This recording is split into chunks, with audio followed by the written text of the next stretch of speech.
വിവാഹമോചനവുമായി ബന്ധപ്പെട്ട് നടൻ രവി മോഹനും ആരതിയും ചെന്നൈ കുടുംബ കോടതിയിൽ ഹാജരായി.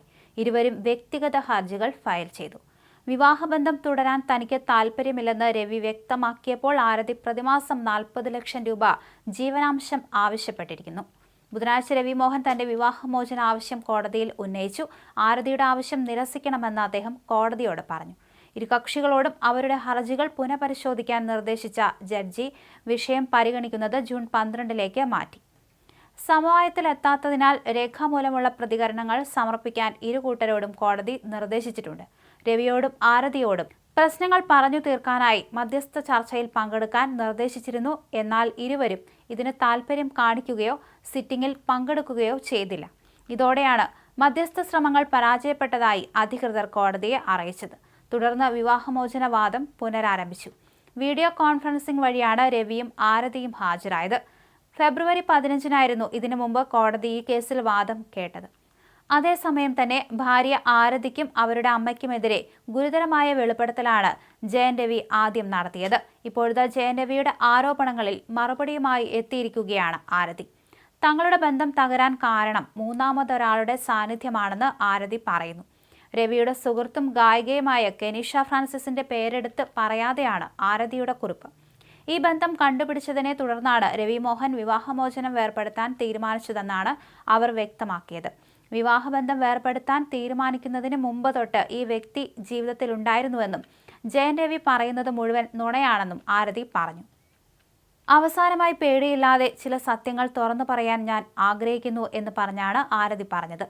അടുത്തിടെ നടന്ന ചില അസത്യ പ്രസ്താവനകൾ കേട്ടിട്ട് ഒരിക്കൽ കൂടി തുറന്ന് സംസാരിക്കുകയല്ലാതെ മറ്റൊരു മാർഗവും ഞാൻ കാണുന്നില്ല. സത്യം എന്നെങ്കിലും പറഞ്ഞേ മതിയാകൂ. പണമോ അധികാരമോ ആവശ്യമില്ലാത്ത ഇടപെടലോ ഇവയൊന്നുമല്ല ഞങ്ങളുടെ വിവാഹബന്ധം തകരാൻ കാരണം. ഞങ്ങളുടെ കുടുംബജീവിതത്തിനിടയിൽ മൂന്നാമതൊരു വ്യക്തി ഉണ്ടായിരുന്നു. ഞങ്ങളെ തകർത്തത് ഞങ്ങൾക്കിടയിലുള്ള പ്രശ്നങ്ങളല്ല, മറിച്ച് പുറത്തുള്ള ഒരാളായിരുന്നു. നിങ്ങളുടെ ജീവിതത്തിന്റെ വെളിച്ചം ഞങ്ങളിലേക്ക് ഇരുട്ട് മാത്രമാണ് കൊണ്ടുവന്നത്. അതാണ് സത്യം.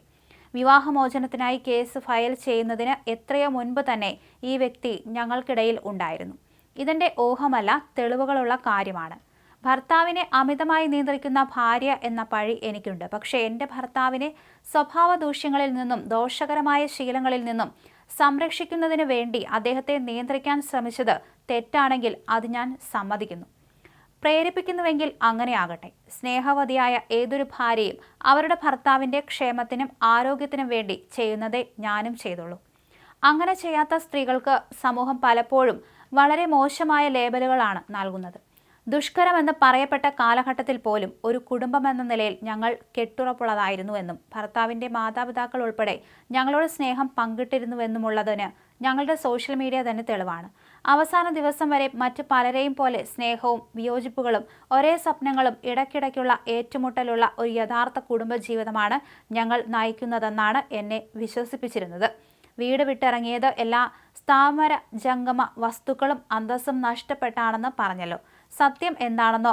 ബ്രാൻഡഡ് സ്നിക്കേഴ്സും മുഴുവൻ വസ്ത്രങ്ങളും ധരിച്ച് വാലറ്റും റേഞ്ച് റോവറും എടുത്ത് ഒപ്പം കൊണ്ടുപോകാൻ ആഗ്രഹിക്കുന്ന മറ്റെല്ലാ സാധനങ്ങളും എടുത്തുകൊണ്ടാണ് അയാൾ പോയത്. ഞാൻ അയാളെ നാടുകടത്തിയതല്ല, മറിച്ച് ശാന്തമായി ബോധപൂർവം ഒരു പദ്ധതി പ്ലാൻ ചെയ്ത് അത് നടപ്പിലാക്കാനാണ് അയാൾ വീട് വിട്ടത്.